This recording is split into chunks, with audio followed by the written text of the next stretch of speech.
Thank you, Speaker. I rise on behalf of the Greens and on behalf of the 20,986 residents of New South Wales who have raised their voices in support of stronger consent education and better consent laws in our schools and in our society. And I present proudly this petition to the House today. Way back in February, a young woman named Chanel Contos became a household name overnight when she started collecting testimonials from people across the country, shining a light on the assaults, harassment, misogyny, and their experiences every single day in school settings.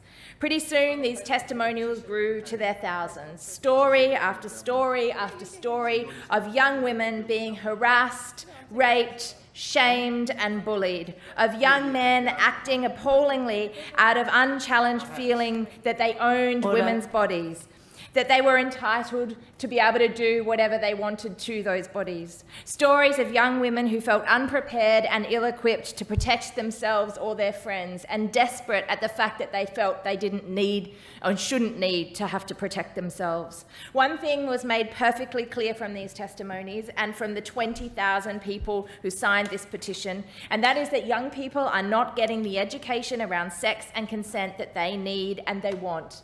We can hear their call loudly. They are saying, "Teach us consent."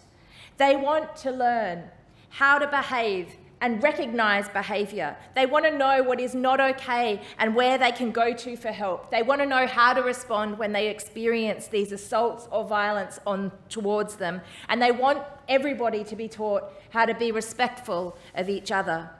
This petition calls on us as legislators to act, to ensure that holistic consent sex education is included in school curriculums, and acknowledges that toxic masculinity, rape culture, slut-shaming, victim-blaming, sexual coercion, and an emphasis on community of consent, affirmative consent, and offers consent content for all people within our school system and our community.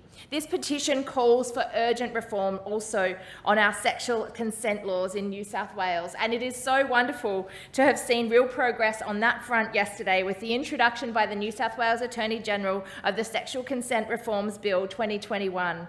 Much credit and gratitude must go to the powerful leadership of Saxon Mullins for driving this reform. We will have affirmative consent in New South Wales because of Saxon's strength and determination. Earlier today, outside this place, a small group of young women activists draped strings of over 6,000 ribbons, one ribbon for each testimony that was shared with Teach Us Consent and Chanel Contos.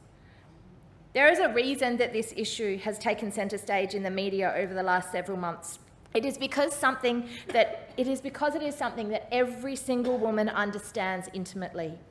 If I was to walk out on the street right now and ask the first woman that I saw if she had ever been harassed, assaulted, pressured, slut-shamed, felt uncomfortable in an intimate setting, or not really known what to do when someone ogled her or made some comment about her or touched her in a way that she didn't want, the answer would no doubt be yes.